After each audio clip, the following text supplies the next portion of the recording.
What's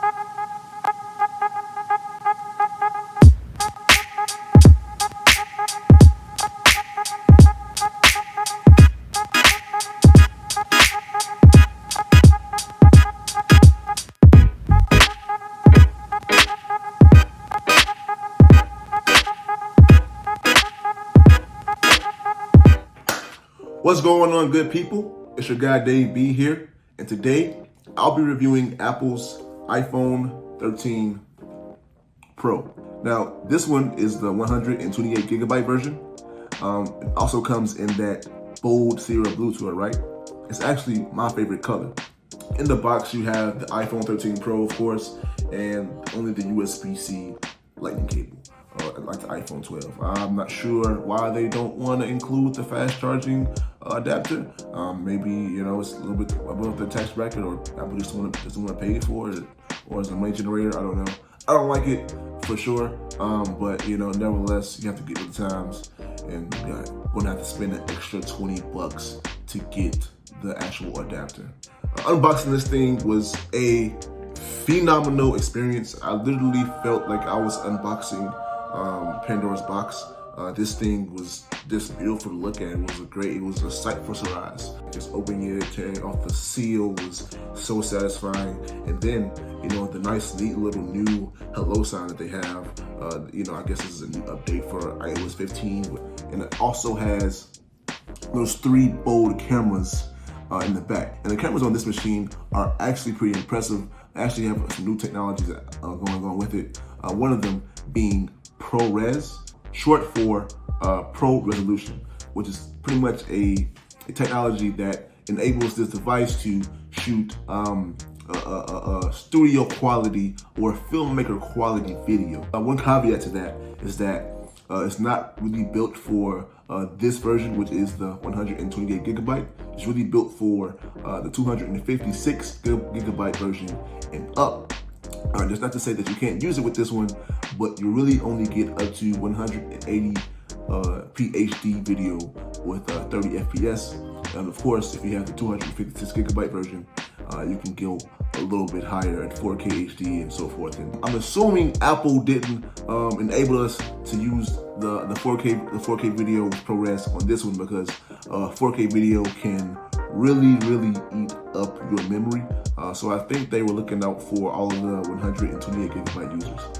Oh, one thing to note, the ProRes feature that I mentioned before doesn't ship with iOS 15. So you're gonna have to upgrade to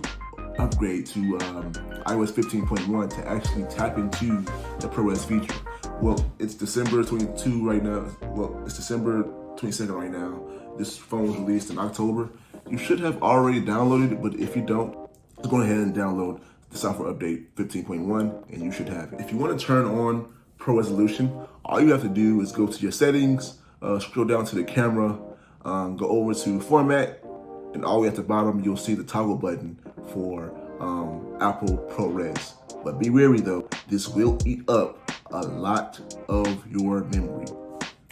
So all 3 cameras in the back here are 12 megapixels. The wide, the ultra wide, and the telemeter, and also the front-facing camera is 12 megapixels as well. Apple went ahead and gave you a new option, kind of a default option to have your pictures, and they have standard, rich contrast, vibrant, warm, and cool. You can kind of go through your settings and really decide which standard that you want. For me, I chose standard. I don't really care for all of the other different colors and the filter. It kind of feels filtery to me when you put those different contrasts and contours on your pictures. So like I said, the standard is good enough for me. I like clear definition. I like seeing the colors as they are. That's how I feel.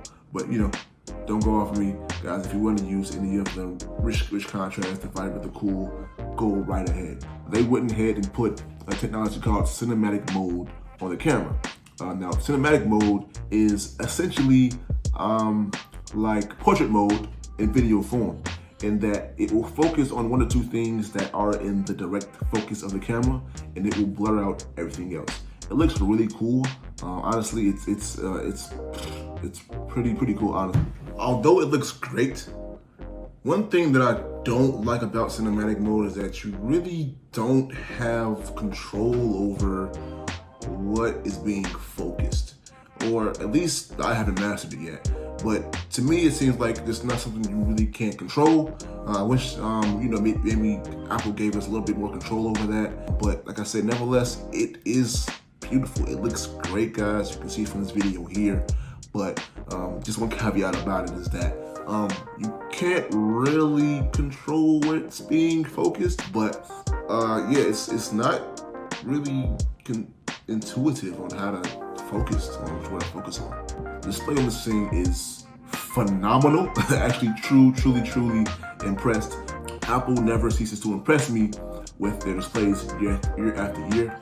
So this one has a 6.1 inch OLED display with 2,532 pixels times 1,170 pixels, pretty much amounting to 3 million pixels built into this small little device. Damn. 3 million pixels built into this small device. They also went ahead and put a technology called ProMotion into this device. Now this device can go from 10 hertz of a refresh rate up to a refresh rate of 120 hertz. Now, ProMotion enables this device to dynamically fluctuate the refresh rate based on what you are doing. So you can be sending a text to someone, or you can be watching a YouTube video, you can be in your Twitter, you can be in your calendar, email, and you may have an entirely different refresh rate based on those 5 different tasks. Definitely a good feature for your battery life, because you don't want to have a refresh rate of 120 gigabytes. You don't want to have a refresh rate of 120 hertz all the time. That would definitely kill your battery.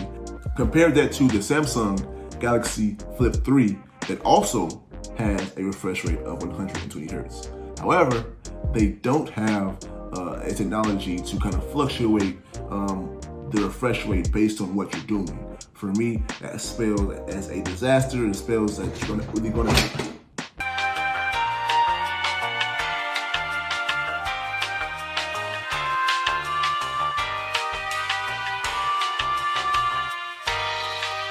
for me, that spells a disaster. It spells that you're really gonna have poor quality battery life. And for me, battery life is one of the biggest things for me. I don't know about you, but I need to have a good battery life. The battery on this thing is super impressive. Honestly, this thing lasted, I don't know how long. Apple promises 75 hours of audio playback.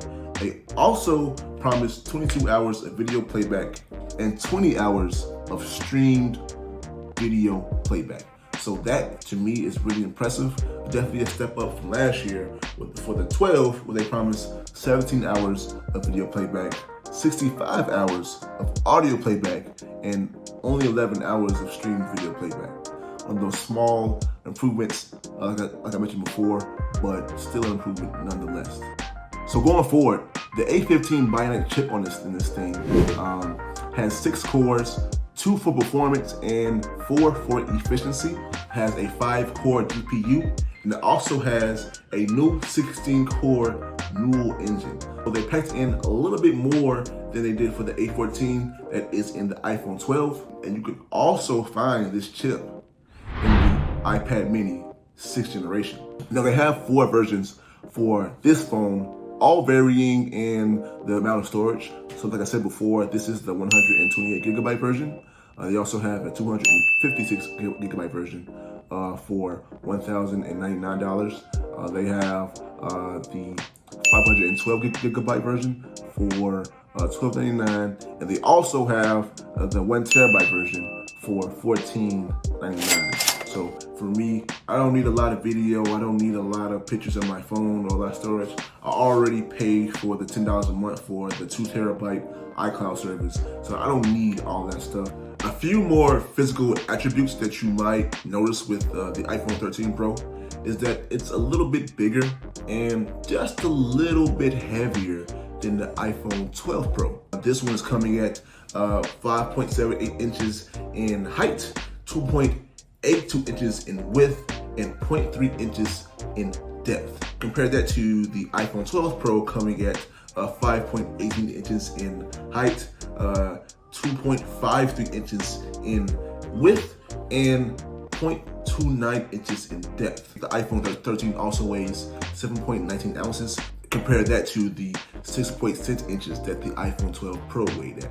Like I said, just a little bit bigger, a little bit heavier, but you know, it's not that much of a difference where you're just gonna, if you're like me, I actually I like heavier phones. I like having them in my hand. I don't like the light. It kind of gives me the impression that it's easily damaged and it's a little bit more fragile, but that's just a personal opinion. You know, you may like it lighter. It's not me. One thing that I thought was pretty wild and pretty reckless, not reckless, but pretty, just kind of surprised and caught me off guard was that T-Mobile required that I had to have a T-Mobile Magenta Max plan, which really gives you a true 5G experience and gives you a really true high-speed 40 gigabyte hotspot. And I actually do notice the difference in speeds. It's actually pretty impressive. I do like it, but just really took me off guard that I would have to get a plan that supported the phone. Without it, I would not be able to tap into the capabilities of this phone. But if you're with Verizon or if you're with AT&T or Comcast, they may have to get you on some kind of upgraded high-speed plan, so just be wary of that. What I was really appreciative of to learn about this one, and I'm not sure if this is a feature of, pretty sure it's just a feature of 15.1 of iOS. I'm pretty sure this is a feature of iOS 15.1, but if you're like me, you hate that, you know, all of these social sites and all these apps take in all your data, what you like and what you don't like and what you share, and take that as an opportunity to sell you things in your newsfeed. That's called app tracking, or ad tracking rather. So what you'll notice in 15.1 is that 15.1, or 15 rather, requires that all apps ask you for ad tracking. I don't like, you know, them taking my algorithms, taking in the context of who I'm around and my location and everything like that to really go and sell me stuff. It's really invasive about my privacy. Last, I really appreciate the fact that iOS 15.1 requires apps to ask you this about yourself. Like, who really wants to have ads shoved into their face all the time? You know, it's very enticing. It's very annoying at the same time. Going forward on the materials that went into this iPhone 13 Pro, Apple really emphasized that they went eco-friendly for this machine, with pretty much all the materials being recycled. The tungsten on the bezel, the gold in the system board, and the tin and the chip. They really emphasized that they went 100%, not 99%, not 99.9%, 100% recyclable resources. So there you have it. That is the iPhone 13 Pro. And let me know what you guys think in the comments. I think it's a pretty nice phone. I think it's a pretty good phone. They are pretty much on back order right now. If you call in to some T-Mobile or some store, a lot of them will tell you that, hey, it's on back order, this and that. But if you really go into the store and talk to some folks, you know, they're a little bit more inclined to getting you one of these in your hand. I would recommend going in. I wouldn't recommend calling folks right now, calling stores right now, because they're going to give you the runaround and tell you false information about their inventory. That is the iPhone 13 Pro in a nutshell. Hopefully you guys like the review. If you do, please like and subscribe. I will be dropping more content like this in the future. If you have anything that you would like to see me review, please let me know in the comments, and I'll try my best to get it going. Until next time, this is your guy, Dave B, signing off.